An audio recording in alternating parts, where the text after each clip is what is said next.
Hi friends, this is Kishore. Welcome back to my channel. Today I'd like to discuss how the market is performed in the month of August and how the charts are looking for the month of September. This is not a financial advice, just for knowledge purpose only. Let's jump into the show.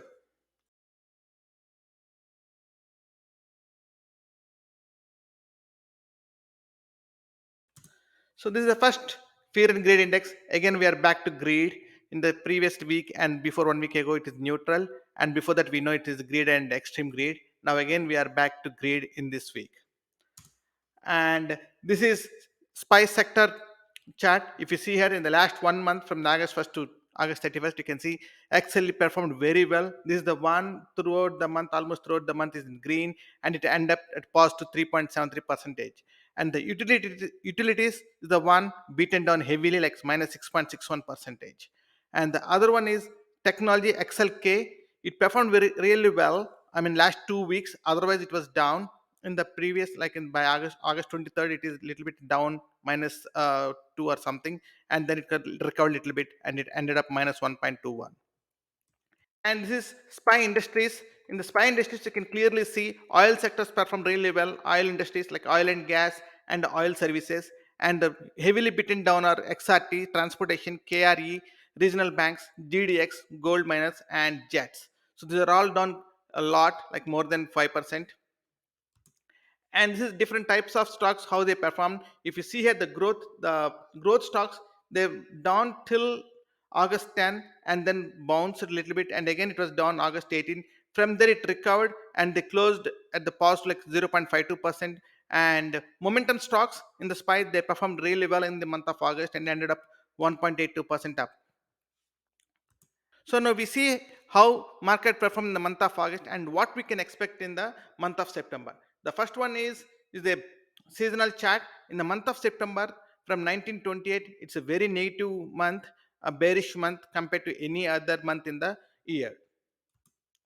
And this is oil, West Texas oil. This chart, like it shows like it's a weekly chart, and we can see it's parabolic high, and it went up to 86.315, which is like a last year August highs.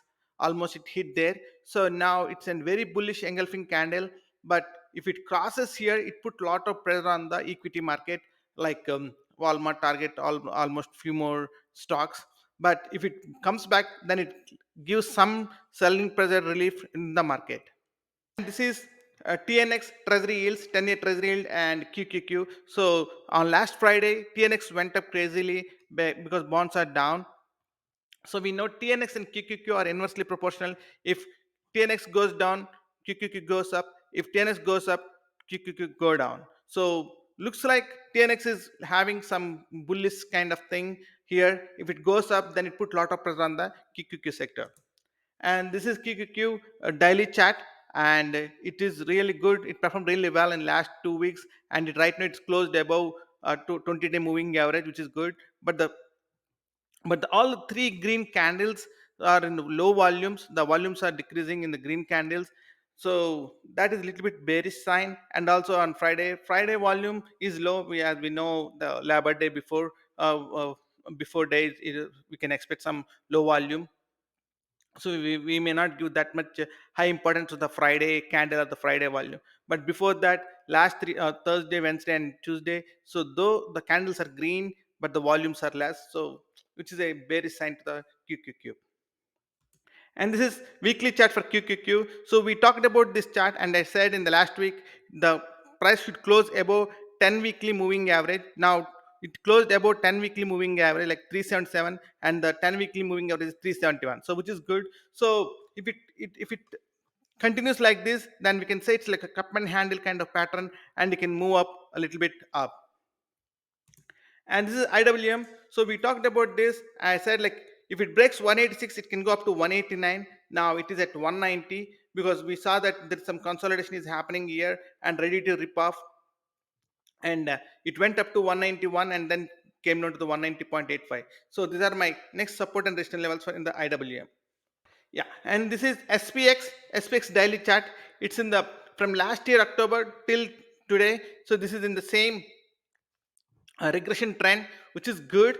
So right now it is at the middle of that regression trend, and when I draw a Fibonacci level from 46102, 4337. So the 0.786, it's a golden ratio, it's like 4551, and there is a gap there. So you know me, if you follow my channel, any gap with the Fibonacci level that acts as a price magnet. So I'm expecting it can go up to 4551 and may reject there, but we never know if it crosses up, or sometimes it may gap up open and go above it. And this is SPY weekly chart. So in the CCI, I see it's going pretty good. It's going up, and also the price closed about 10 weekly moving average. That is also good in the SPY weekly chart. So I draw a Fibonacci level in the SPY weekly chart from 431 to the 348, and it went up, break this level, and retested this level, and it's going up. So it should, if it should close above 454, like 1.272 level of Fibonacci, like 454, then we can see 483. So it should close 454 above 454 in the weekly chart and stay above for 2 weeks. Then we can expect a 483 in the SPY. And this is SPY daily chart. So this is the one, like we talked about it. It has multiple times it took as a support and resistance, and now it took it as support and bounced it here. But the volumes are dropping here, and it's, Thursday and Friday we can see a bearish candles here, red candles. But I do not give much importance to the Friday candle and the Friday volume. So if it goes up, if it crosses 454, as I said earlier, it can go up to 459 first, and otherwise the support levels are 441 and 445. And this is the one I follow regularly, like SPY 500 stocks above 20-day moving average, number of stocks above 200 20-day moving average. So the I showed the same chart 2 weeks back when the market is going down. So it went up to the 14, and this is the place where I buy the stocks.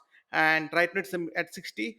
It can go up to 86, or it can go some sideways, and then it can go either down or up. And this is SPY daily chart.